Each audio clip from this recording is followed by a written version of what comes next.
Bienvenue sur We Are All Media, le podcast de ceux qui font les médias d'aujourd'hui et de demain. Derrière la magie des écrans télé, ciné et web, des ondes radio ou du papier glacé des magazines, il y a des personnes passionnées et inspirantes. Entrepreneurs, producteurs, créateurs, diffuseurs, artistes, journalistes, influenceurs. On parle de leur parcours, parfois atypique, leur métier, leur expérience, mais aussi leur vision du futur des médias ainsi que des nouvelles façons de consommer les contenus. Si vous pensiez que le futur de la télévision, c'était uniquement le modèle Netflix, un abonnement payant pour accéder à du contenu à la demande, cet épisode pourrait bien vous faire changer d'avis. Pluto TV, né aux États-Unis en 2013, est un service de chaîne TV linéaire et gratuite, financé donc par la publicité. Et c'est un service qui cartonne. Plus de 250 chaînes thématiques, 24 millions d'utilisateurs actifs et un rachat par CBS Viacom de 340 millions de dollars. J'ai voulu comprendre les enjeux de ce que l'on appelle un pur média OTT et qui prend Netflix à contre-pied. Pour cela, rien de mieux que d'en discuter avec son directeur Europe, Olivier Jolet. Avec Olivier, on parle de musique, de sa carrière à Universal et de ses différentes aventures entrepreneuriales, toutes animées par la volonté de tester de nouveaux modèles pour apprendre vite dans le monde mouvant du digital. On parle évidemment du modèle unique de Pluto TV qui prend le meilleur de la télé traditionnelle pour la réinventer, ainsi que de sa stratégie pour conquérir l'Europe grâce à une publicité toujours plus segmentée et premium. Bonne écoute.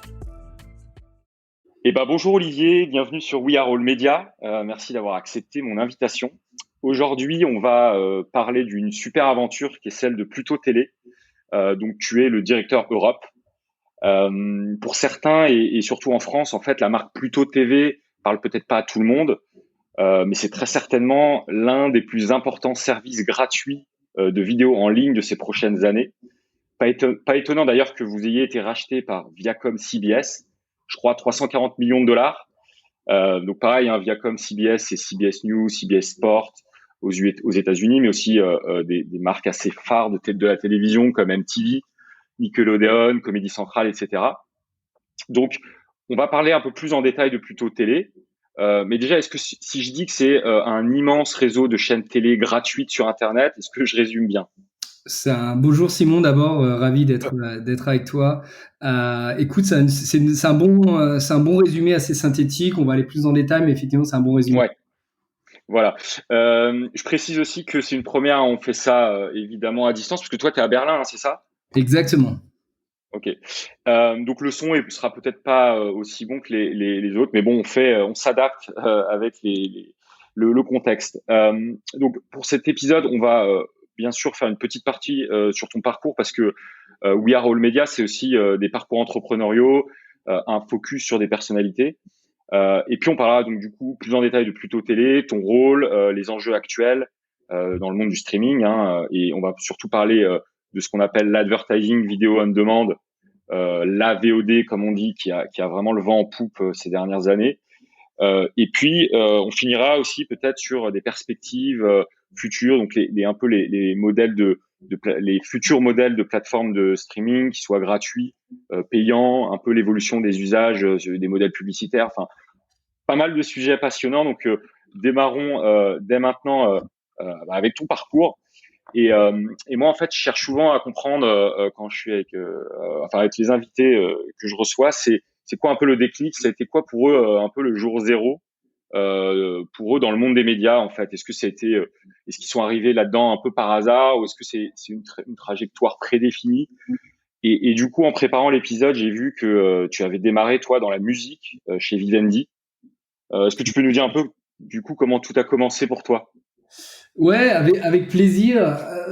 En fait, moi, quand j'étais encore étudiant à l'ESCP, j'avais comme but effectivement de travailler dans la musique. Je m'étais fixé ça comme objectif. J'adore la musique, j'étais passionné. Je suis toujours passionné de musique. Et en fait, j'ai eu la chance de faire mon année de césure chez Universal Music en Allemagne. Et en fait, il y avait deux choses qui me passionnaient, c'est les nouvelles technologies et le monde de l'entertainment. Et donc en fait, je me suis retrouvé dans le département New Media d'Universal Music. Alors pour la petite histoire, en fait, je me suis retrouvé dans ce département parce qu'à l'époque, je parlais pas un allemand super. Et quand on a fait l'entretien, on m'a proposé 3 départements où je pouvais faire mon stage. J'ai pas compris les 2 premiers. Le New Media, c'était un mot anglais. Donc je me suis retrouvé dans le département New Media, ce qui était finalement un bon choix, et ce qui a pas mal en fait drivé ma carrière future en fait. Parce que à l'époque effectivement, le digital dans la musique, c'était en 2001. C'était inexistant, on va dire. C'était encore l'époque où les Audio Galaxy, les Napster se régalaient, où l'industrie de la musique était à la fin de ces années d'or, mais voyait pas le digital comme une menace ou plutôt, je dirais même comme un modèle économique potentiel et une source de revenus, plus comme une source de promo. Et en fait, le travail au départ, le département, on était 2, donc c'était assez réduit. Et en fait, ça s'est transformé en histoire, une belle histoire qui a duré 7 ans finalement, où on a monté from scratch en fait le département digital d'Universal Music, en commençant par les activités mobiles de l'époque, tout ce qu'on se rappelle, les sonneries monophones, etc. Ça paraît super old school, mais c'était un business qui a permis à l'industrie de la musique aussi de générer pas mal de chiffre d'affaires, mais également effectivement l'arrivée de toutes les plateformes de téléchargement légales, les YouTube, etc., qui sont arrivés dans ces périodes où j'étais chez Universal Music. Donc plein de nouveaux business models, la nécessité en fait de repenser la manière dont on voyait peut-être la musique, c'est-à-dire pas uniquement le CD, mais voilà, avoir une vision plus large à 360 de toute la chaîne en fait de valeur autour de l'artiste. Parce que à l'époque, en fait, Vivendi, c'était quand même une grosse machine déjà. Mais en gros, c'était quoi? Sur la partie musique, ils avaient des labels, j'imagine, et voilà, ils vendaient des disques et ils faisaient un peu de promo. Ouais, un peu ça leur business model. C'était à l'époque où c'est marrant quand on parle de ça, ça paraît pas si loin, mais effectivement, le CD était encore cartonné. Les singles et les albums physiques, vraiment. Il n'y avait pas de Spotify, il n'y avait même pas iTunes à l'époque. Donc, il y avait vraiment, c'était le tout début. Il y avait une énorme offre pirate, on va dire, avec effectivement les Napster et les Audio Galaxy qui drivaient une quantité de illégale effectivement de business. Et moi à l'époque, en fait, c'est assez marrant parce que dans mon entretien, je l'avais précisé parce qu'à l'époque, comme tout le monde, je pense, je téléchargeais aussi de manière illégale. Je suis pas sûr que c'était la meilleure des choses à dire quand on fait un entretien dans la musique. Mais bon, j'ai quand même eu le job. Et voilà, donc c'est comme ça que je me suis retrouvé dans la musique et très rapidement à bosser effectivement de manière un petit peu, on va dire, entrepreneuriale sur quels pourraient être les business models dans la musique autour du digital et comment effectivement utiliser l'artiste et tout l'écosystème autour de l'artiste pour générer des revenus supplémentaires pour compenser la baisse des revenus liés aux ventes de CD, quoi. En fait, c'est ça que je trouve intéressant, c'est qu'effectivement, à l'époque, il y avait le piratage, donc c'était évidemment mauvais pour l'industrie. Mais je trouve que ce qui est intéressant, c'est que ça a permis de se poser un peu les questions, comme tu dis, si on va plus vendre juste des musiques ou des titres, quels vont être les nouveaux business models? Donc là, tu parlais de sonneries de téléphone. À l'époque, effectivement, c'était la mode. Les gens payaient pour télécharger des sonneries. Mais du coup, dans tout ça, vous avez cherché de nouvelles sources de revenus, des nouvelles sources de diversification. Et du coup, l'exercice s'est posé parce qu'il y avait ce piratage, quoi. Exactement. Et je pense que l'industrie de la musique, moi, j'ai énormément appris dans ces années-là parce que finalement, on va en discuter après, mais l'industrie de la musique a été dans le monde des médias et de l'entertainment la première à être vraiment impactée par la crise parce que les fichiers qu'on téléchargeait, alors on mettait peut-être une demi-heure à télécharger un titre en MP3 à l'époque, mais c'était qu'une demi-heure, quoi. Télécharger des vidéos, c'était pas faisable à l'époque avec les bandes passantes qu'on avait. Exact. Et donc en fait, il y a effectivement eu l'industrie l'a pris vraiment face à cette crise en n'étant pas du tout préparé en fait, et je pense que c'est assez normal. Et ça a permis de se poser des questions sur quelle est la vision finalement du label, quoi, et quelles sont les sources de revenus potentiels. Et ce qui était intéressant, je pense, en dehors du digital, c'est que c'est aussi cette réflexion qui a commencé à pousser les labels à garder les droits de certains artistes pour aussi gagner sur le merchandising, etc. Parce qu'à l'époque, les maisons de disques gagnaient uniquement en fait sur les ventes de disques, quoi. Ils gagnaient rien sur les concerts, ils gagnaient rien sur tout ce qui est merchandising, ce qui était une énorme source de revenus. Donc ça a aussi, le digital a poussé en fait à repenser la fonction du label, quoi. Mais ça, c'est super intéressant parce que voilà, c'est que ça a fait évoluer vraiment le métier. Et en fait, toi, du coup, là-dedans, en fait, ça devait être à la fois passionnant et à la fois, effectivement, vous saviez pas trop aller, parce que comme tu le dis dans la vidéo, dans les industries plus télé, médias, etc. On avait vu la musique, donc on pouvait un peu s'adapter. La musique avait quelques années d'avance. Mais là, quand toi, ça te touche et que t'es dans la musique et que tu sais pas où tu vas, donc toi, là-dedans, ton job, c'était quoi? C'était justement d'imaginer, ton job c'est d'imaginer des nouveaux modèles, etc., quoi. Ouais, tout à fait, c'est d'imaginer des nouveaux modèles, mais je pense que je pense la partie la plus dure, c'était un travail de lobby et même, je dirais même d'évangéliste, en fait, parce que le problème, c'est qu'on était dans une industrie qui cartonnait depuis des années, qui faisait des millions et des millions, les artistes faisaient des millions, et je pense qu'il y a eu et c'est un sujet, on va en revenir, je pense, un peu après, c'est le plus dur, c'est pas de trouver les business models, le plus dur, c'est de changer les mentalités, en fait. Et je pense que là, le vrai travail que j'ai eu à faire moi, dans ces années-là, c'est d'expliquer aux directeurs de label, aux directeurs marketing, aux chefs de produit, qu'en fait, il fallait intégrer le digital en amont dans les process et pas à la fin comme quelque chose qu'on ajoute pour comme add-on sur un projet.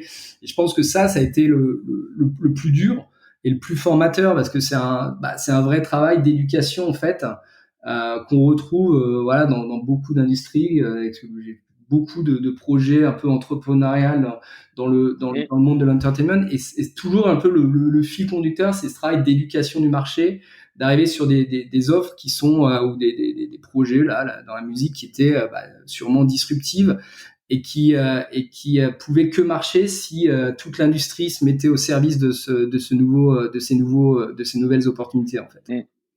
Ouais, non, mais t'as raison. On le dit souvent d'ailleurs, mais c'est vraiment souvent une question de timing aussi. C'est-à-dire que parfois, d'ailleurs, Vivendi et même Jean-Marie Messier à l'époque, on dit souvent qu'il a été visionnaire, mais un peu trop tôt, puisque en fait, il a eu raison un peu trop tôt et les usages n'étaient pas là, en fait. Et ce long travail d'éducation, effectivement, prend du temps et peut être non, complètement. Effectivement, c'est quelque chose que je peux que confirmer. Quand la plateforme, si tu te rappelles, Vis-à-vis a été lancée, avec une plateforme mobile avec en gros, il y avait beaucoup de ce qui est devenu plus tard l'App Store, et il y en avait une partie de la vision qui était dans ce projet, mais beaucoup trop tôt, en fait. Et effectivement, ça a été une période, je pense, très formatrice, mais à la fois compliquée. On a fait un super business, parce que quand je suis parti, je suis resté 7 ans chez Universal. On était une trentaine quand même dans le département, donc c'était une belle success story. On générait un chiffre d'affaires super important déjà. On a fait énormément de projets, assez novateurs, de plateformes qu'on a lancées. Je me rappelle, à l'époque, j'avais lancé le premier site mobile d'artistes, un site web, où on pouvait, il y avait des petits clips, il y avait ça ramait, c'était l'horreur. C'était avec un Bushido, un artiste hip-hop allemand. Et c'était marrant de lancer un site mobile pour un artiste à l'époque. Donc il y avait tout à faire, et donc on a fait plein de trucs. On s'est planté pas mal aussi sur des idées. C'est ça que j'allais dire. Ouais.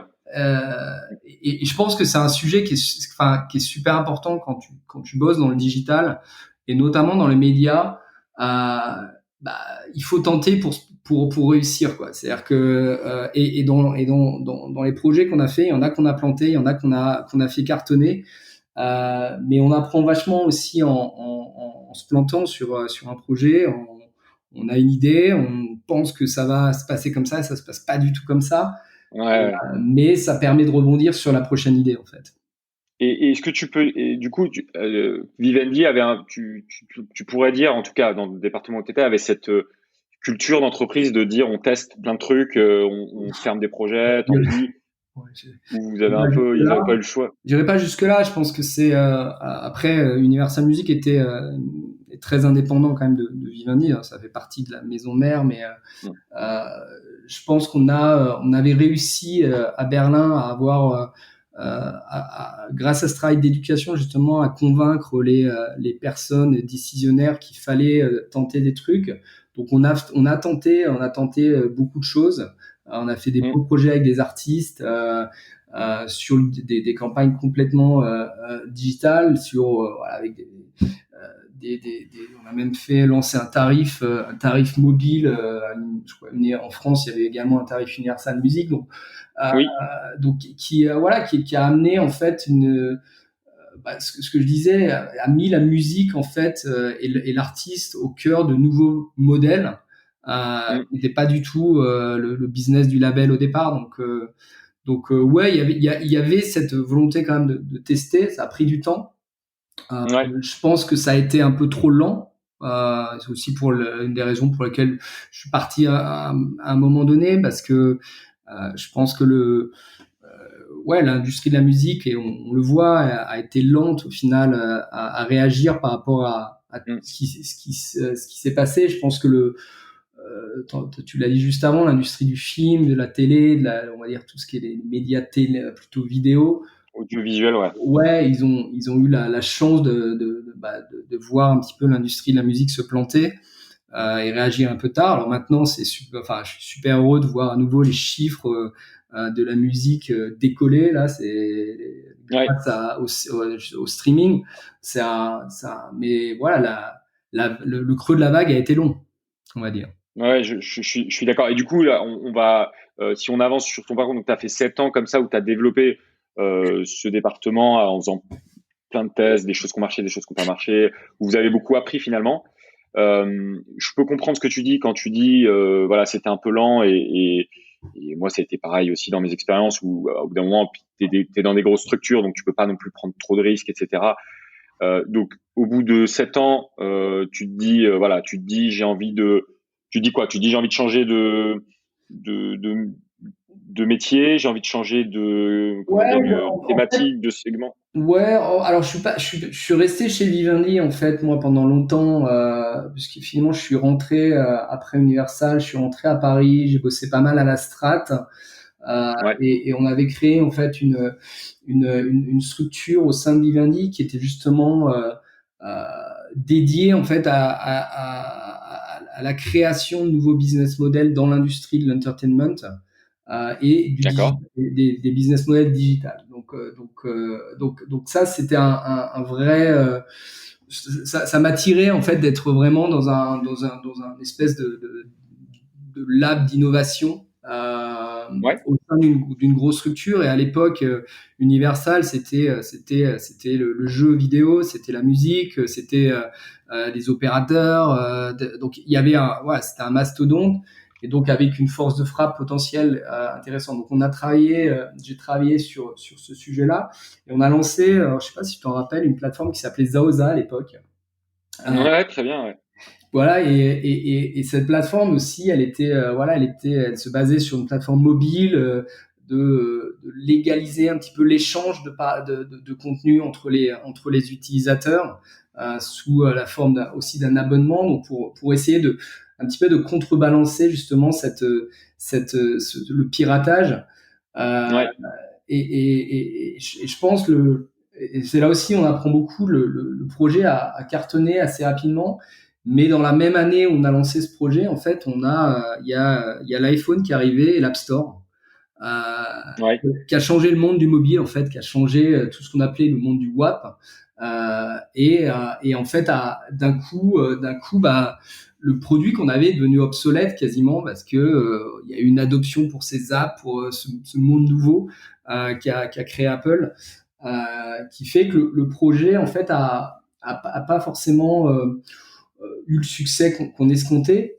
Mais par contre, ce qui est intéressant dans l'histoire de Zaoza, c'est que l'équipe qui était autour de ce projet, en fait, voilà, on s'est rendu compte que dans ce monde effectivement de partage qu'on avait créé, le produit le plus viral, en fait, c'était la vidéo.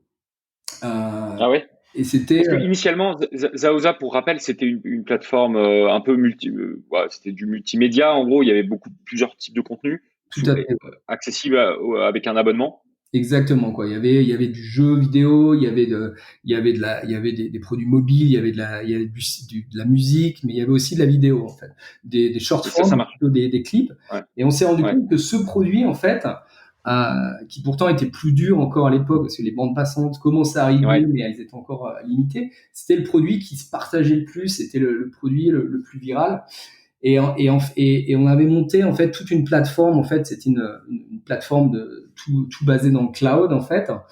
Et toute cette structure technique en fait qu'on avait créée nous a aidé en fait à lancer notre première offre de SVOD en fait avec Watchever, qui était en fait à l'époque la plateforme, le Netflix allemand en fait qui était aussi financé par Vivendi. Donc on a lancé en 2013. Donc un produit voilà qui et c'est pareil quand je te disais, tu vois, on apprend aussi d'un projet. Zaoza, c'était pas un échec pour moi parce que finalement toute la structure technique, enfin l'infrastructure technique, tout le travail qu'avaient mis en place nos ingénieurs, en fait a été réutilisé pour monter une plateforme encore plus puissante qu'on a lancée en janvier 2013 en Allemagne. Et qui a tout de suite cartonné en fait, puisque à l'époque il n'y avait pas de Netflix, donc on était les premiers sur le marché de la SVOD à offrir, c'était à 8,99 un prix fixe, la capacité de streamer les films et les séries à volonté en fait. Donc c'était principalement c'était ciné-série comme Netflix un peu sur le positionnement. C'était le même positionnement que Netflix avec un produit novateur. On était les premiers au niveau mondial à lancer le téléchargement mobile, donc sur iPad, sur tablette, sur smartphone, pour que les gens puissent le mode offline en fait. Et voilà, donc c'était effectivement c'était de la série, très série et quand même pas mal de films, mais effectivement quand même plus série que film.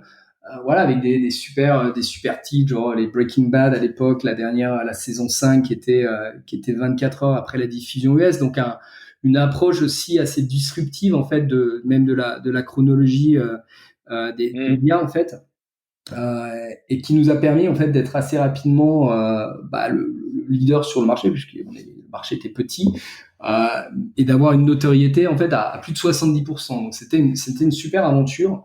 Qui a pas duré malheureusement trop longtemps. Ouais, ça a fermé il y a pas très longtemps là.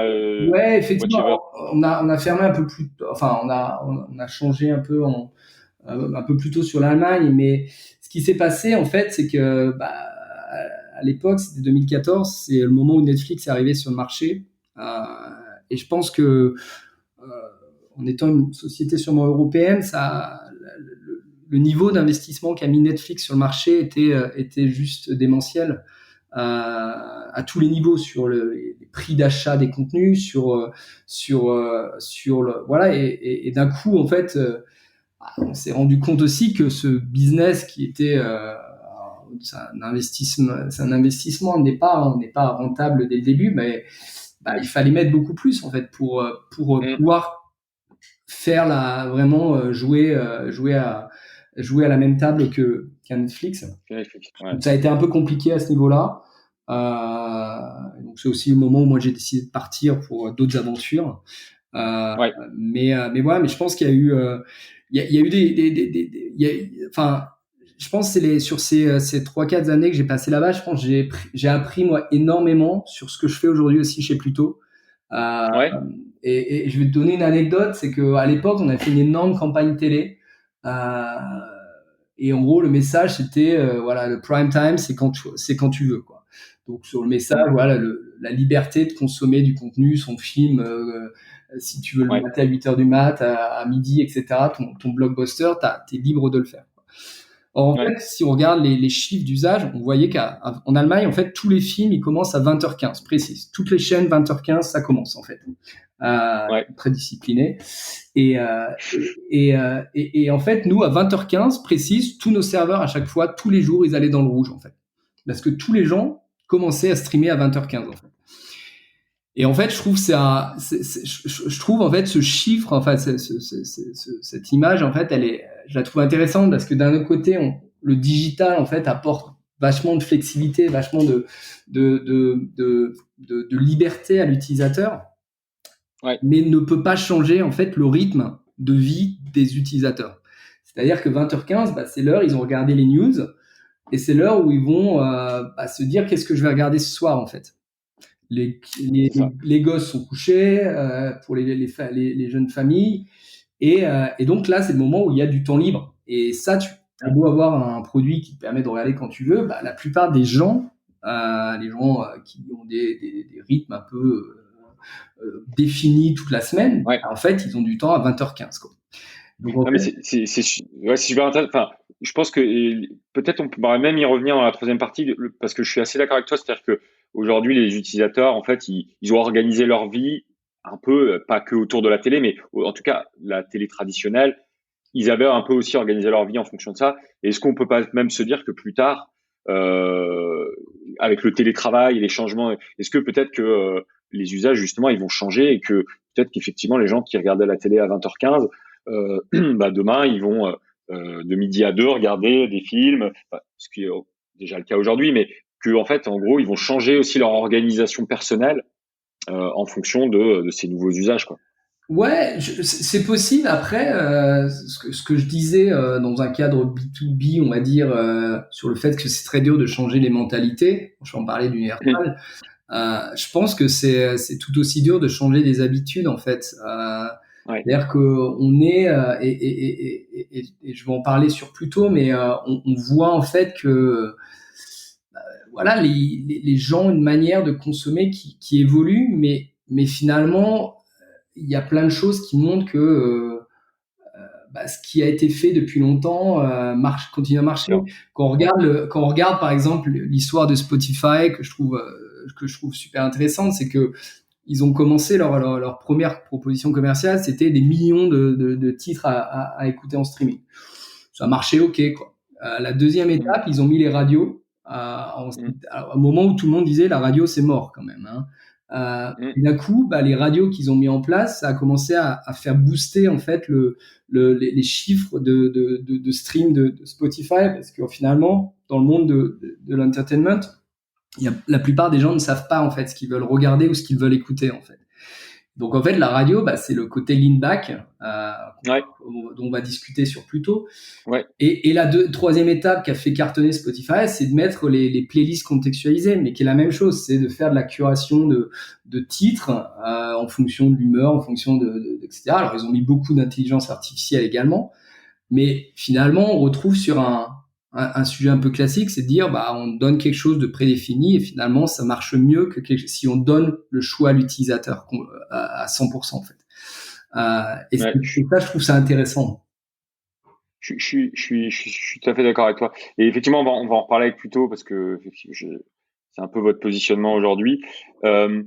Juste pour finir du coup sur ton parcours, après Watchever, t'as monté aussi ton propre projet, si mes informations. J'ai fait du consulting pour pas mal de boîtes, bossé pour ProSieben, pour Axel Springer, pour Alchemy, pour Lagardère, pour pas mal de boîtes en aidant un petit peu sur la stratégie média. Et après, effectivement, j'ai rejoint en fait j'ai ProSieben pour monter from scratch une plateforme de Avod, justement. Attends, et ProSieben, juste pour les plus francophones d'entre nous, c'est l'équivalent de quoi de M6 TF1. C'est le plus gros groupe média à peu près. Il y a deux en Allemagne, c'est RTL et ProSieben. Et donc voilà, j'ai négocié plus ou moins de faire une start-up dans le groupe qui était l'idée vraiment de monter une plateforme d'AVOD, donc financée par la pub, une plateforme effectivement qui était voilà de lean back avec effectivement la vision et ce qu'on avait développé qui était, je pense, à l'époque peut-être un tout petit peu trop peut-être trop avancé, c'était d'avoir une télé en fait complètement personnalisée basée sur l'intelligence artificielle. Donc être vraiment dans un sujet où l'utilisateur ne décide, enfin en fonction des clics et de tout comment il interagit avec la plateforme, finalement on lui propose exactement ce qu'il a envie de regarder mais un peu différent de ce que fait Netflix avec son algorithme, puisque là on était sur un concept de télé linéaire drivé par l'intelligence artificielle. Et en fait, ce qui s'est passé, donc la boîte a cartonné. C'était plutôt sur le documentaire du Factual Entertainment. Okay. Et, quand Pluto TV en fait ProSieben a investi dans Pluto TV, c'est eux qui ont l'idée la série B de Pluto TV en 2016. Pluto TV en fait a également racheté la société en fait, donc la boîte que j'avais montée. Et donc je me suis retrouvé chez Pluto, ce qui était pour moi une super histoire, parce que il y avait vraiment un match de mentalité, sur la philosophie de comment la télé allait évoluer, qui était, alors eux étaient sur un modèle un peu plus américain et nous et plus télé. Nous on était sur un modèle très basé sur l'intelligence artificielle, mais avec la même vision en fait. Et donc comme les visions, c'est ce que j'allais dire. On matchait en disant l'idée c'était vraiment de créer un produit de lean back qui allait à l'encontre de tout ce qui est le on demand. Alors ça paraît bizarre parce que je venais de Watch Ever, mais si il y a un truc qui était intéressant, c'est que il y a un super learning de Watch Ever, c'est que qu'on s'est rendu compte, c'est que et c'est consistant avec ce que je disais sur Spotify, c'est que les gens mettaient beaucoup de temps à choisir leur contenu, quoi. Mis à part ceux qui regardaient leur série, donc ils faisaient next episode, etc. Et quand il fallait prendre la décision de choisir quelle est la nouvelle série que je vais commencer, on voyait que ça pouvait prendre des jours en fait. Donc les gens arrivaient, commençaient un épisode, switchaient, commençaient une autre série, etc. Et quand on leur proposait dans le carrousel quelque chose qui était une mise en avant éditoriale très forte, finalement c'était ça qui cliquait. Donc il y avait un côté, il y avait des milliers de choix possibles, mais finalement ils avaient quand même, soit ils mettaient beaucoup de temps à choisir, soit ils allaient finalement sur ce qu'on leur proposait, quoi. Et ça en fait ça a été une inspiration sur les projets qu'on suivit en fait, de créer une offre de streaming qui soit plus ce qu'on appelle du lean back, qui est la définition même de la télé, en fait. Ouais. C'est ce que j'ai là. Peut-être des redéfinitions pour les moins anglophones, du coup. Le lean back, c'est vraiment se mettre, allumer sa télévision, ne pas faire cette action, en tout cas ce mécanisme un peu actif de chercher un contenu, et voilà, de juste s'asseoir, allumer sa télé et prendre ce qu'il y a à ce moment-là dans le flux. Exactement, quoi. Et ce qui est intéressant, c'est que de plus en plus, même YouTube va de plus en plus vers cette direction. C'est-à-dire qu'on est, on est dans et c'est ça qui est intéressant, je pense, si on regarde l'ensemble de la consommation des médias, c'est un comportement qu'on retrouve sur la musique, c'est un comportement qu'on retrouve sur la vidéo, sur la télé. Un petit peu moins peut-être sur le jeu vidéo, parce que c'est quand même il y a moins de titres phares, on va dire, mais on le retrouve c'est sur tous les produits de consommation média. Absolument. Je te propose qu'on passe, du coup, ça fait une belle transition sur justement la deuxième partie qui est la partie un peu plus présente, donc ça va nous amener à ton expérience aujourd'hui sur Pluto TV, puisque on a compris qu'effectivement donc il y a Pluto TV, c'est monté par 2 fondateurs américains, il me semble. Tout à fait, ouais. Voilà. Qui ont lancé en fait aux États-Unis et qui ensuite se sont rapprochés. Mais on va essayer de comprendre d'ailleurs pourquoi l'Allemagne, etc. Tu vas nous en dire plus. Mais voilà, en gros, ils se sont un peu lancés en Europe. Ils ont racheté notamment la société que tu avais montée toi là-dessus. Donc toi, tu te retrouves chez eux. Voilà, comment t'as vécu ça et puis quelle était un peu l'histoire derrière tout ça. Ouais, je pense que c'est intéressant de raconter un peu l'histoire de la boîte parce qu'elle a été créée par deux serial entrepreneurs, donc Tom Ryan qui est toujours notre PDG et Ilya Pozin. Donc et on a lancé en fait le premier, le MVP, donc la bêta, on va dire Une version première, ouais. En 2014, le 1er avril 2014. Et en fait, à l'époque, on a lancé. Je pense que tout le monde a cru que c'était un poisson d'avril parce qu'effectivement, 2014, c'est à l'époque où moi j'étais chez Watchever, c'était à l'époque où Netflix annonçait son lancement à l'international, où tous les experts en fait médias bah, prédisaient le futur de la télé comme étant on demand only. Ouais. Et prédisait également que les modèles financés par la pub n'avaient pas d'avenir. Et nous, on a lancé en fait un projet de chaîne linéaire en streaming gratuite, donc entièrement financé par la pub. Donc linéaire, juste pour dire, c'est vraiment du flux, donc c'est pas à la demande, c'est vraiment un flux de contenu, voilà, c'est du flux flux. de télé, quoi. Voilà, la différence, c'est effectivement, et c'est un point qui est très important, c'est pas les chaînes classiques, c'est-à-dire que nous, on crée nos chaînes. On est on est à la fois une start-up très technologique, mais on est aussi des channel creators. Donc, on crée des chaînes thématiques autour de plein d'univers. Et ces chaînes thématiques, en fait, elles target effectivement des audiences assez précises et des audiences qui se retrouvent plus dans la télé traditionnelle. Donc, on a un exemple qui est intéressant. On a une chaîne de western. Le western, ça a été un genre qui a cartonné pendant des années en télé. Le western, on le trouve plus en télé. Les fans de western, ils sont toujours là. Et même quand on va sur les services de SVOD, faut cliquer peut-être 5-6 fois pour trouver la catégorie western. Nous, on leur a créé une chaîne 24H que du western. Donc, je pense que ça donne un petit peu la philosophie plutôt. Et donc, nous, on est dans vraiment cette optique de créer des chaînes. On agrège le contenu. On bosse avec plus de 200 ayants droit, donc les studios, les gros studios, les agrégateurs, les producteurs de contenu. Et on crée des chaînes thématiques pour effectivement assouvir les passions de nos utilisateurs. Et donc concrètement, je me permets juste concrètement en fait, quand un fan de western il va arriver sur plutôt télé, a priori il va avoir la catégorie western assez rapidement à l'écran, il va cliquer et là quoi, il va tomber sur un flux continu où il y a déjà peut-être un western en cours. Exactement. C'est ça. Est-ce qu'il va avoir aussi une sélection de contenu? Est-ce que, il va avoir une grille de programme? Comment ça se passe? Ouais, c'est une excellente question. Alors, le projet, le produit de départ, c'était vraiment une grille classique, ce qu'on appelle la guide, le programme télé où on voit ce qui se passe, etc. Et plus on a avancé dans le temps, plus on a aussi amélioré notre produit. Donc, on a aussi lancé une section on demand qui est en fait plus un feature de notre offre, puisque le cœur de notre offre, c'est vraiment les chaînes linéaires, les chaînes thématiques linéaires, mais aussi avec les possibilités de recommencer le contenu depuis le début si tu as raté le début. Plein de features qui font que de le mettre dans sa watchlist et de le regarder plus tard.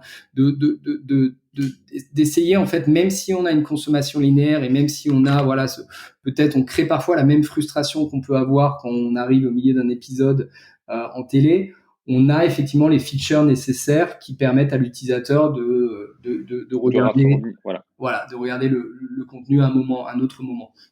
Mais sinon, effectivement, on est sur des chaînes qui sont programmées. Donc, on a la plus grosse équipe en dehors des ingénieurs, c'est vraiment l'équipe programming qui est là pour trouver les bonnes chaînes. Et là-dessus aussi, on crée beaucoup de chaînes événementielles aussi. C'est-à-dire qu'on est quand on est live maintenant dans 22 pays. On a commencé aux States, aux États-Unis, on a maintenant 24 millions d'utilisateurs mensuels. Donc ça grossit un rythme énorme. Ouais. Énorme. On était à 12 millions quand Viacom nous a acheté l'an dernier. Donc voilà, une plateforme qui grossit. On a lancé donc en Allemagne, Suisse, Autriche, au UK. Et on a lancé il y a 2 mois dans 17 pays d'Amérique latine. On va continuer notre développement européen dans les mois qui viennent. On va lancer en France aussi dans bientôt. Je vais pas donner de date précise, mais effectivement, c'est dans notre roadmap d'arriver sur le marché français. Et en fait, ce qui est intéressant, en fait, c'est vraiment cette capacité en fait de créer des chaînes qui sont contextualisées. Au mois de janvier l'an dernier, quand il y a eu le Brexit, par exemple, au UK, on a lancé une chaîne qui s'appelait Britpocalypse, qui était une chaîne qui prenait d'une manière un petit peu humoristique un petit peu tout ce sujet du Brexit et qui était un best-of de tous ces drames un peu spectaculaires, les inondations à Londres. Il y avait pas mal de contenu sympa qui autour de Britpocalypse pour les gens anglophones disent. Et justement, là, très concrètement, c'est-à-dire que les chaînes que vous créez, c'est-à-dire que j'imagine que vous avez des projets, vous dites ça, il y a une opportunité, lançons cette chaîne. Vous avez peut-être aussi des gros éditeurs, comme tu disais, ou des gros catalogues qui disent, nous, on a un catalogue de contenu, on sait pas trop quoi en faire. Et donc, c'est vous qui faites tout, ou est-ce que vous travaillez avec des éditeurs qui éditent des chaînes et qui ont déjà leur programmation, et vous contentez juste de diffuser. C'est quoi, à quel moment vous intervenez en fait dans la construction de ces chaînes? Généralement, en fait, on travaille de manière très étroite avec les ayants droit, mais c'est nous qui prenons la responsabilité du programming. Et il y a une raison assez simple, c'est que la manière dont on programme nos chaînes sont différentes de ce qu'on va. On programme pas de la même manière qu'un TF1, d'un M6, etc. On est très drivé par la data, donc c'est-à-dire que toutes les équipes passent leur temps à regarder les performances, à améliorer le programming des chaînes en fonction effectivement des données qu'on a des utilisateurs. Donc il y a besoin pour la plupart des chaînes que ça soit fait de notre côté en fait l'éditorialisation des chaînes. Et ça, quel que soit le type de chaîne. Alors ça demande effectivement des experts en différents types de contenus, puisqu'en fait nous notre but il n'est pas de digitaliser, on va dire, le paysage audiovisuel actuel, mais d'en créer un nouveau. Donc c'est là où on a un positionnement qui est assez unique. Et donc en disant ça, on va avoir du film, de la série, du documentaire, du sport, du lifestyle. On va avoir parfois même du best-of web.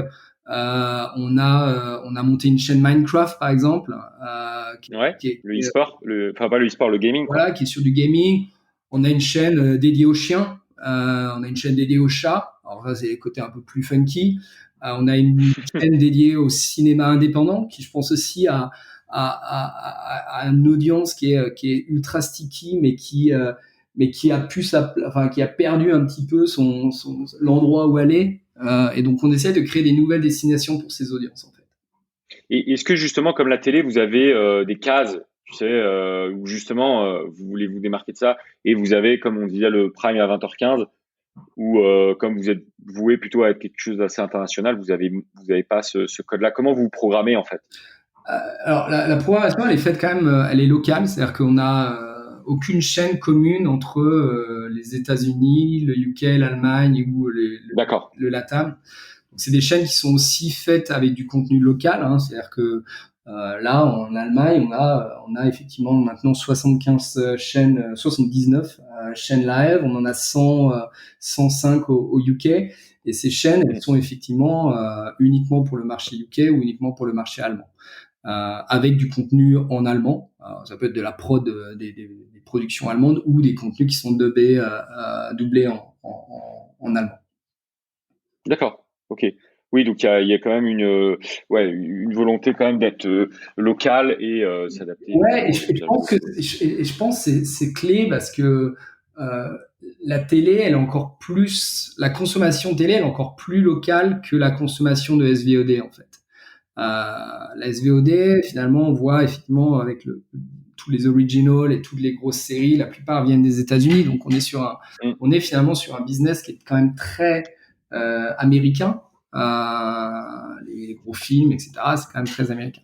La télé, on a quand même énormément de choses qui sont produites localement, notamment en France, ou en Allemagne, même dans tous les pays. Et donc en fait, c'est très important d'avoir aussi pour nous, cette clé même de répondre même si on est une boîte internationale et même si on a un produit qui est international, l'offre contenu, elle sera locale. Ok. Et toi aujourd'hui, donc c'est quoi ton rôle? C'est que tu es directeur pour l'Europe. Exactement. C'est quoi ton rôle un peu aujourd'hui dans le quotidien? C'est que tu vas superviser beaucoup les contenus, ou tu vas être plutôt justement j'imagine un peu tout, mais également aussi sur tout ce qu'on disait, la data, aller chercher des annonceurs par exemple, parce que c'est un modèle, faut le rappeler, financé par la publicité. C'est quoi tous tes rôles en gros, et puis et comment c'est quoi la plus grosse partie en fait de ton rôle, tu dirais aujourd'hui? Ça, c'est une belle question. Je pense je pense que depuis que j'ai rejoint Pluto, je pense tous les jours, c'est une nouvelle journée Ouais. qui est enrichissante de manière incroyable. En fait, gérer Pluto, c'est gérer beaucoup de choses. Donc évidemment, ça commence par avoir déjà un produit qui est bien et qui soit adapté à chaque marché. Alors on a un produit qui est international, mais il y a besoin de localisation. Donc les produits, il est développé aux États-Unis. Donc il y a tout un travail effectivement important avec nos équipes de Los Angeles à faire. Et après, effectivement, il faut avoir le bon contenu. Donc, il y a tout un travail d'acquisition de contenu. Ouais. Il y a un travail de création de chaîne qui est très important.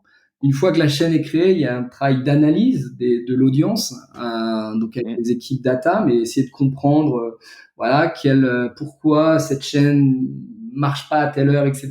Changer la programmation, changer le type de chaîne. Parfois, on va peut-être prendre un contenu et le mettre sur une autre chaîne et il va mieux marcher. Donc, il y a tout un travail d'éditorialisation qui est très important et on a des équipes qui font un travail incroyable là-dessus. Et ensuite, il y a effectivement toute la partie, alors il y a la partie marketing, puisque le but c'est quand même aussi de faire connaître la marque, d'avoir de plus en plus d'utilisateurs sur nos plateformes. Ouais, j'ai justement une question là-dessus, Olivier. Sur le marketing, quand vous allez chercher des consommateurs, j'imagine évidemment que vous mettez en avant votre marque, Pluto TV, mais comme vous avez aujourd'hui énormément de chaînes, etc., est-ce que vous allez aussi les chercher sur le prisme de la chaîne? C'est-à-dire, quand on parlait de western, tu vas aller, évidemment, dans ton utilisation, aller chercher des fans de western et aller les chercher plutôt sur le nom de la chaîne western, où vraiment vous avez un positionnement qui est de dire nous on regroupe tout sous la marque ombrelle Pluto TV. C'est quoi un peu un mix des deux en fait. Ce qui est intéressant, c'est un mix des deux parce que finalement, comme je l'ai dit, nous on est là aussi pour créer un nouveau paysage audiovisuel digital en fait pour une audience digitale et c'est important aussi qu'ils comprennent qu'il y a d'autres chaînes à côté de ça parce que finalement nous on voit que les utilisateurs même s'ils sont fans de western ils vont ils vont regarder d'autres chaînes également. Donc c'est un mix des deux qu'il faut trouver pour avoir la bonne communication, pour à la fois créer un produit qui est un produit mass market. Clairement, on le voit aux États-Unis avec l'évolution qu'on a, où là effectivement on a maintenant plus de 200 chaînes en ligne aux États-Unis. Et effectivement, ces audiences qui sont à la recherche d'une offre très précise. Donc, c'est un mix des deux sur les messages marketing. Et après, les deux autres parties qui sont clés, effectivement, dans mon métier, c'est on est une application, donc effectivement, la distribution de cette application est clé. Donc, il faut qu'on soit présent sur tous les appareils connectés, les mobiles, les smart TV, les box, etc. Donc, il y a tout un travail de distribution qui est clé. Et à la fin, et ça, je le garde pour la fin parce que je pense que c'est un point où on va peut-être discuter, mais on est financé par la pub. Donc, la différence entre un modèle de SVOD et un modèle financé par la pub, c'est que il faut à la fois convaincre l'utilisateur, mais il faut aussi convaincre les annonceurs d'investir chez Pluto TV dans leur média mix. Donc il y a tout un travail effectivement d'éducation du marché, de travail auprès des agences, auprès des annonceurs pour montrer en fait la qualité de l'inventaire publicitaire Pluto TV. D'accord. Et aujourd'hui, justement, en termes de publicité sur Pluto, c'est quoi un utilisateur qui va se connecter à regarder un western, hein, on regarde son exemple, il va avoir une publicité quand il se connecte tout de suite. Combien, en gros, il va avoir de coupures Il y a une règle, hein, Ouais, il y a une règle. Alors effectivement, on a pris le parti de ne pas faire ce qu'on appelle les pre-rolls, donc il y a pas de oui. il y a pas de pub quand l'utilisateur arrive ou quand il zappe entre les chaînes. Il y a certains produits qui font ça. Nous, on a décidé que on voulait privilégier effectivement l'expérience du contenu. Il faut que l'utilisateur puisse streamer. Donc en moyenne, on a à peu près 8 minutes de pub par heure. Donc ce qui fait on va dire en moyenne 4 blocs publicitaires, peut-être à 2 minutes. Après, ça peut être un peu moins en fonction du type de contenu. Donc, parfois, il y a sur certains contenus des blocs un peu plus courts, qui vont être uniquement 1 minute. Ça dépend vraiment du format. Si on est sur un film ou si on est sur du format un peu plus court, du 15-20 minutes, ça peut être ça peut être différent. Et je pense que ce qui est intéressant dans le modèle de Pluto, c'est que le contenu va être le même pour chaque utilisateur, mais les blocs publicitaires vont être différents pour chaque utilisateur. Donc, on est sur une chaîne télé, on va dire, voilà, one to many, donc un signal pour tout le monde. Mais effectivement, quand la pub arrive, les blocs publicitaires sont personnalisés. Ok. Et c'est ce qui donne la valeur ajoutée de l'inventaire, parce qu'effectivement, de plus en plus, ce que recherchent les annonceurs, c'est cette capacité en fait à targeter des audiences. Et à mesurer aussi l'impact de ces pubs et on est exactement sur ce segment, c'est-à-dire qu'on est on offre un inventaire qui est targetable, qui est adressable en français. Je suis désolé, j'utilise beaucoup de mots anglo-saxons. Non, mais on te pardonne parce que tu parles allemand, j'imagine, au quotidien, ouais, un peu anglais aussi. En fait, le français, c'est limite la langue que j'utilise le moins en termes. Voilà, c'est pour ça qu'on te pardonnera. Mais ouais, c'est un inventaire adressable, c'est du full screen, ce qui est important. Donc on est plein écran, c'est pas skippable non plus. Hein. On connaît sur YouTube où les pubs sont skippables, nous c'est pas skippable. On est vraiment sur un inventaire de quali. Et le point qui est important et qui est, je pense, le plus important, c'est que la plupart de la consommation de Pluto TV se fait sur le grand écran. Donc, sur les télés connectées, les Fire TV, les Apple TV, etc. Donc, on a l'utilisateur, il est dans son canapé, il regarde la télé. Donc, dans un modèle qui est très proche de ce qu'est la télé. Sauf que l'annonceur a la possibilité, effectivement, de mettre des options de targeting et donc ça c'est une vraie valeur ajoutée. Ok, c'est parfait parce que ça fait une bonne transition sur notre dernière partie qui est un peu plus prospective. Du coup, on va un peu regarder ce à quoi peut ressembler justement ce paysage un peu média online et streaming des 5, 10, 15 prochaines années. Mais moi, je pense qu'effectivement, en tout cas sur un modèle comme vous avez, qui est basé sur la publicité, qui va évidemment, comme tu le disais, complètement à contre-pied du modèle Netflix. Le nerf de la guerre, tu l'as dit, hein, c'est effectivement d'avoir des annonceurs. Et pour vous, c'est de proposer à des annonceurs effectivement d'un inventaire de qualité. J'imagine de ce que tu disais, effectivement aussi, leur donner un maximum de données pour pouvoir segmenter au mieux les utilisateurs. Moi, je me posais quand même la question de savoir, puisque effectivement, les utilisateurs deviennent de plus en plus exigeants, entre guillemets, sur la pub. Alors, soit ça va être de la pub qui les intéresse pas du tout, et auquel cas, tu as le risque de voir les gens, zapper sur leur téléphone à ce moment-là, regarder leur fil Instagram pendant que la pub défile, et comme elle est pas skippable et que ça les intéresse pas, ça les cible pas, ils vont pas regarder. Donc j'imagine que c'est des choses sur lesquelles vous vous penchez, de savoir comment capter au mieux l'attention et faire en sorte que l'expérience de pub soit la meilleure possible. Est-ce que c'est vraiment c'est des choses que vous regardez et comment vous pouvez vous essayer d'y répondre?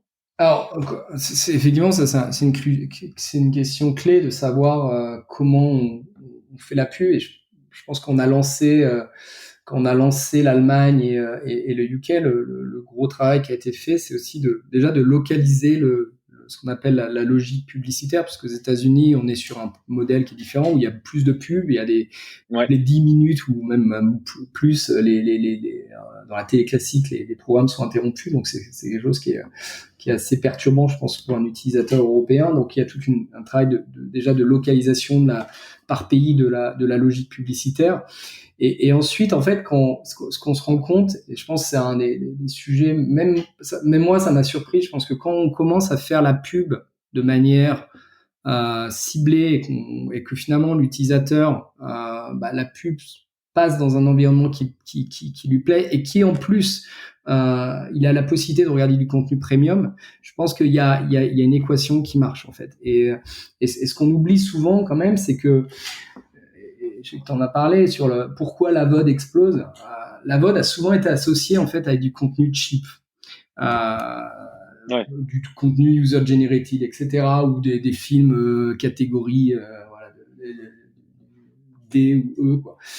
Or, c'est en train de changer, quoi. À titre d'exemple, tu vois, on a eu aux States, on a eu tous les James Bond, on a en ce moment Walking Dead en AVOD, on a en ce moment Friends qui est sur nos chaînes en Allemagne, par exemple. On a plein de, voilà, on est sur du contenu qui est premium, et donc l'utilisateur en fait, il paye déjà son abonnement Netflix, etc. Et si on lui offre du contenu de qualité gratuit quand même. Donc la gratuité, c'est un point qui est clé dans l'utilisateur. Donc qualité plus la gratuité.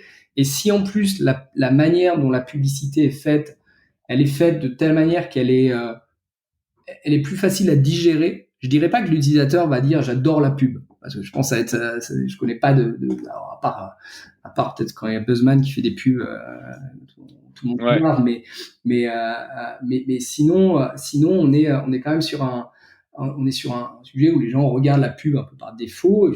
Certains sont plus engagés avec la pub, mais voilà. Mais en gros, si la pub est ciblée, et ce que nous on permet, finalement, on se rend compte qu'on on peut avoir des super, ce qu'on appelle le taux de complétion, le view rate, hein, le taux de visibilité de la pub. Nous, on est à 95%. Donc, on n'a que 5% des gens qui zappent quand il y a un bloc publicitaire.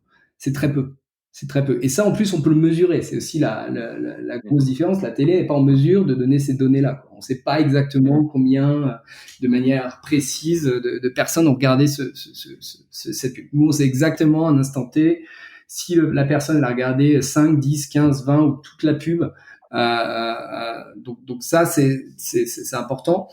Et je pense que cette équation entre, voilà, ce que je disais, gratuité, premium content et une publicité, une logique publicitaire qui est adaptée et ciblée, fait qu'on a un retour positif de nos utilisateurs. On fait beaucoup d'études de marché, on parle beaucoup avec nos utilisateurs, et pour l'instant, il n'y en a aucun on n'a pas de problème à ce niveau-là où les utilisateurs se plaignent de la pression publicitaire ou de la manière dont on fait la pub sur Pluto. D'accord. Et du coup, est-ce que justement, sur une perspective peut-être plus R&D, mais c'est peut-être pas votre rôle d'ailleurs, mais sur de l'innovation pub, etc., est-ce que c'est des choses que vous regardez en interne ou sur lesquelles vous faites plutôt du lobbying auprès, par exemple, des agences pour les forcer peut-être à trouver des formats pub un peu plus innovants, je sais pas, interactifs, pour justement augmenter le côté plus sympa de la pub et faire en sorte qu'elle soit plus acceptée. Ouais, mais en fait, c'est ça qui je pense dans la vision aussi qu'on a, c'est clairement de révolutionner un petit peu aussi la pub. Alors il y aura toujours la pub un peu classique, mais la manière dont la plateforme est construite, on offre en fait une nouvelle vitrine en fait aux marques. Donc on parle de chaînes, on pourrait imaginer qu'il y ait des chaînes qui soient complètement voilà, avec du branded content. Tu vois, quand je vois tu vois ce que fait des marques comme Adidas ou Nike sur YouTube où ils sont obligés de réduire un petit peu leur effort de production pour faire un format qui passe sur le format YouTube. Je pense souvent dans les annonceurs, on a la télé fait que quelqu'un qui arrive avec un spot de 3 minutes, c'est très dur à placer en télé. Donc on est sur des formats classiques. Nous, on peut offrir effectivement une variété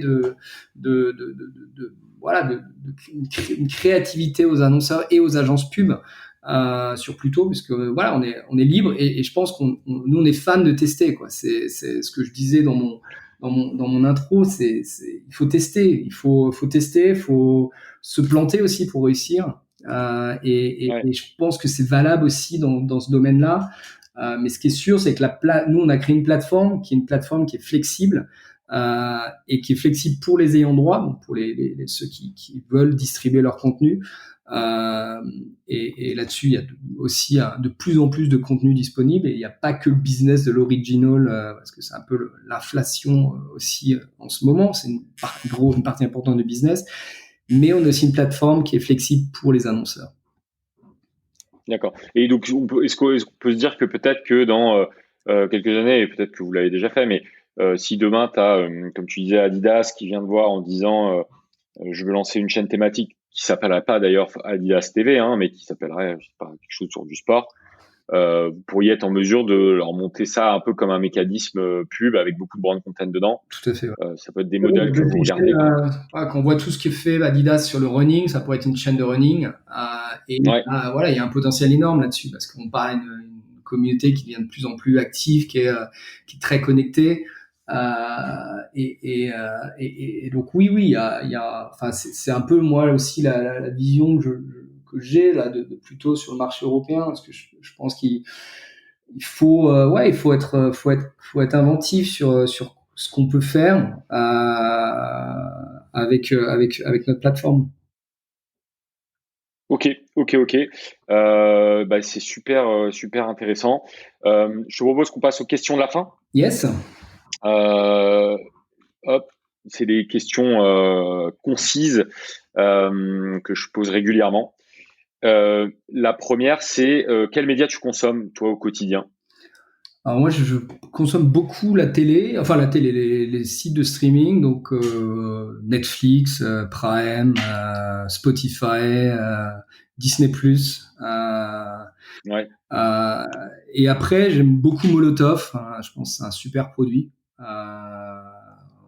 Ça me permet justement de télé française en Allemagne, donc, ce qui est bien aussi. De temps en temps, ça me fait du bien. Donc moi, je suis expat depuis maintenant plus de 16 ans, donc je suis super content quand Molotov est arrivé de pouvoir de temps en temps regarder aussi la télé française. Et justement, tu me parles de Molotov et c'est vrai que je voulais juste dire un mot.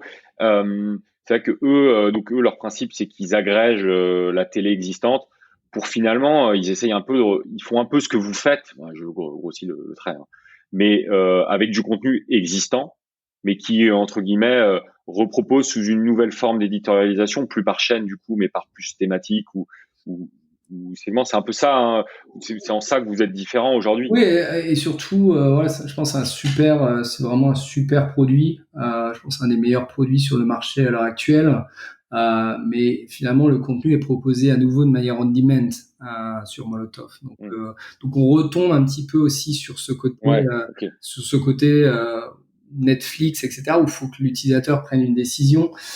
Et surtout, voilà, nous, on va aller, on crée des chaînes. Donc en fait, finalement, le contenu qui est là, c'est le contenu, c'est les chaînes classiques. Et nous, on est plutôt dans une optique de créer des chaînes.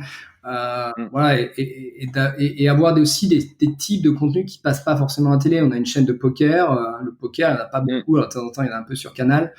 Nous on a une chaîne qui est 24H avec des tournois de super quali de poker. On a du kickboxing, on a une chaîne dédiée au kickboxing. On bosse beaucoup aussi avec les chaînes Viacom, bien sûr, parce qu'on a la puissance de Viacom CBS. On a lancé en Allemagne une chaîne qui s'appelle Comedy Central Made in Germany. Donc, c'est une nouvelle version de Comedy Central dédiée à la prod et à l'humour allemand. Alors, ça fait beaucoup rire quand je le dis en français, ça. Parce que les Français pensent qu'il n'y a pas trop d'humour allemand. Mais il y a quand même, il y a beaucoup d'humour là-bas.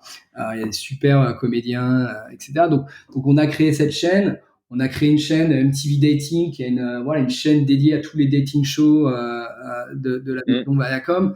Donc, on recrée des chaînes autour de thématiques aussi avec les médias existants. Et je pense qu'on est quand même très différents et complémentaires par rapport à ce que fait un Molotov. Ouais, et du coup, pardon, ça me fait penser à une autre question que j'ai oublié de te poser quand tu parlais de ça. Est-ce qu'à terme, vous envisagez, vous, de faire de la production de contenu original ou c'est pas d'actualité? Je pense que alors il faut jamais dire non, je pense sur des questions comme ça. C'est pas d'actualité à l'heure actuelle. Nous, l'original, c'est nos chaînes. Nos contenus originaux, c'est plutôt, désolé, on va la couper. Oui, c'est d'accord, mais pas de la production de contenu. Ouais, nos originaux, c'est nos chaînes. Donc on a des chaînes qui sont uniques. Bien sûr, on va de plus en plus voir, notamment, parce qu'on appartient maintenant à Viacom CBS, on va travailler sur des concepts aussi intéressants. On a fait aux États-Unis la première du premier épisode de Star Trek qui va après être sur l'ensemble de la série sur CBS All Access. Donc il y a des concepts effectivement où on aura de l'exclusif aussi. Mais à l'heure actuelle, je pense c'est super intéressant comme question parce que depuis des années, je suis au MIPCOM et quand je vais au MIPCOM, en fait, il y a 5 ans, tout le monde disait je donne mon contenu non, j'ai je peux pas le donner en AVOD, ça va en SVOD, etc. quoi. Le problème, c'est que comme de plus en plus les acteurs de la SVOD vont vers la production originale, ils achètent moins ce qu'on appelle le back catalogue et qui sont des contenus topissimes. Et donc, en fait, il y a des droits disponibles sur le marché qui sont des super prods, des super contenus de super qualité. Et je pense que voilà, nous, on monétise ces contenus-là. Et donc, la curation est unique et la manière dont on va faire le packaging autour de ces contenus, c'est vraiment notre expertise. Donc, pour l'instant, on n'a pas le besoin d'aller vers de la prod. Après, est-ce que dans 2 ans, 3 ans, 5 ans, on ira là-dessus? Peut-être, mais pour l'instant, c'est pas la stratégie. Ok. Deuxième question, est-ce que tu as des livres à recommander, qu'ils soient médias ou autres? Ouais, il y a 2 livres que j'aime beaucoup, qui moi m'ont inspiré en fait, et qui sont pour moi 2 personnalités qui sont pour moi des gourous et des gens qui ont été qui ont changé les médias. C'est Inde Baba de Pierre Lescure. Parce que je pense que quand on lit ce livre et qu'on lit un peu, on voit toute la culture Canal, toute cette philosophie qui a des années 80 où Canal en fait arrivé à changer. Alors c'était pas le digital, mais à changer en fait à base de créativité ce qu'est la télé. Et je pense c'est un livre qui m'a beaucoup plu et beaucoup inspiré dans cette liberté, cette volonté de changer des choses qu'avait Canal à l'époque. Je pense que c'est quelque chose qui est c'est un mindset qu'il faut avoir dans le digital. Donc même si on parle pas effectivement Canal, une offre classique, je pense qu'il y a c'est quelque chose qui est top. Et l'autre livre, c'est le dernier livre qui est sorti cette année là de No Rules de Reed Hastings, donc le fondateur de Netflix, qui explique en fait comment Netflix a dû se réinventer en fait tout le temps, parce que aujourd'hui on voit Netflix comme la plus grosse offre de streaming, les contenus originaux, etc. On oublie que la boîte elle a été créée en 1997 en fait. Et beaucoup ne le savent pas en fait. Les gens de l'industrie le savent, mais ils ont commencé par livrer des DVD par la poste quand même. Donc, et je trouve que de passer d'une boîte qui livrait des DVD au leader du streaming, au maintenant à un des leaders de la production de contenu, je trouve que c'est un parcours qui est intéressant. Et ce qui est intéressant, c'est la manière dont ils travaillent, un petit peu la culture de travail. Qui est une culture beaucoup plus pas hiérarchique, beaucoup plus entrepreneuriale, et je pense que c'est aussi ce qui manque à beaucoup d'industries, enfin des grands groupes médias à l'heure actuelle. C'est justement cette capacité à avoir des gens qui sont des doueurs, qui sont des entrepreneurs et qui ont des idées et qui les mettent en place, quitte à ce que certaines ne marchent pas. Et je pense que voilà, ces deux livres sont deux livres que j'ai bien aimé pour la philosophie et aussi parce que ces deux personnes, je pense, à la fois Ray Hastings et Pierre Lescure, un sur la France, l'autre plus au niveau global, qui ont changé la manière dont les médias, enfin le paysage des médias en fait. Super. Bah écoute, je mettrai les liens de toute façon, comme d'habitude, vers les livres et je connaissais pas du tout ces deux livres, donc c'est cool. Moi en plus, j'aime bien c'est des biographies, c'est ça? Ouais, c'est plus ou moins biographique, mais sur Ouais, ok. du Ray Hastings, C'est un sur la. peu moins, mais Ok, génial. Deux, trois petites dernières questions. En termes je demande souvent ça parce que souvent c'est effectivement les invités sont souvent des gens soit qui sont dans du processus créatif, soit des entrepreneurs avec des multiples choses à faire tous les jours. Est-ce que tu as toi une routine ou une façon de gérer parce que tu disais chaque jour est un peu différent, donc j'imagine que c'est évidemment une organisation très différente, mais voilà, est-ce que tu t'appuies sur des outils? Est-ce que tu as une routine de vie pour mieux t'organiser? je fais pas mal de sport, hein. Je pense que Ouais, c'est un point qui est important pour l'équilibre, notamment là dans cette période de lockdown où on passe beaucoup de ouais, temps sur des vidéo calls. Ça fait du bien aussi de s'aérer et de faire du sport. Euh, Après, j'essaye effectivement de limiter la longueur des meetings. Je pense qu'il y a les meetings de 3-4 heures sont souvent pas très efficaces. ouais, Avoir des meetings plus courts et peut-être de manière plus régulière fait que en fait je trouve qu'on améliore sa productivité. Donc voilà. Et après, je pense que ouais, c'est un petit peu la manière dont j'aime travailler. Je pense qu'il faut, ouais, j'aime aussi, voilà, je pense que dans toutes les expériences que j'ai pu faire, je pense que la conclusion, c'est que l'équipe est plus importante que l'individu. Quand on travaille notamment sur des projets comme ça où voilà, on réussit pas à monter from scratch des projets comme ça si on n'a pas l'ensemble des équipes derrière soi. Je sais que j'ai écouté Wally dans ton podcast. Je pense que voilà, c'est ouais, aussi une super aventure, la boîte qu'il a créée, et Darwin. Et je pense que voilà, c'est des gens passionnés. Et je mm, pense que la passion, ça s'entretient. Et donc, ouais, il y a aussi, moi, tout un travail que je passe beaucoup de temps avec mes équipes sur voilà, de partager cette passion, d'être aussi, voilà, que tout le monde se sente dans le même bateau, donc avec un management sûrement qui est pas forcément très hiérarchique, mais voilà, mais plus qui met en avant l'individu et qui lui donne mm, aussi la confiance de tester des trucs. mm. Bah là, honnêtement, je te rejoins à 100% dans le sens où je suis d'accord avec toi que faut savoir toujours s'entourer, parfois même de meilleurs que soi pour réussir. Et effectivement, après les outils, les process qu'on met en place, c'est important pour être un peu organisé, mais c'est pas le point important. Vraiment, le point important, c'est effectivement d'avoir une équipe en ligne avec ses objectifs. Et puis, comme tu dis, la passion. Quand il y a la passion, après, c'est beaucoup plus simple de travailler. C'est toujours beaucoup plus efficace. Euh, Est-ce que tu as un mentor ou en tout cas une personnalité que tu admires, qui t'inspire, que tu as rencontré ou pas d'ailleurs, mais voilà. Ouais, j'en ai eu plusieurs des mentors et je pense que Tom, notre CEO et le founder de Pluto en fait partie notamment parce que je trouve que D'accord?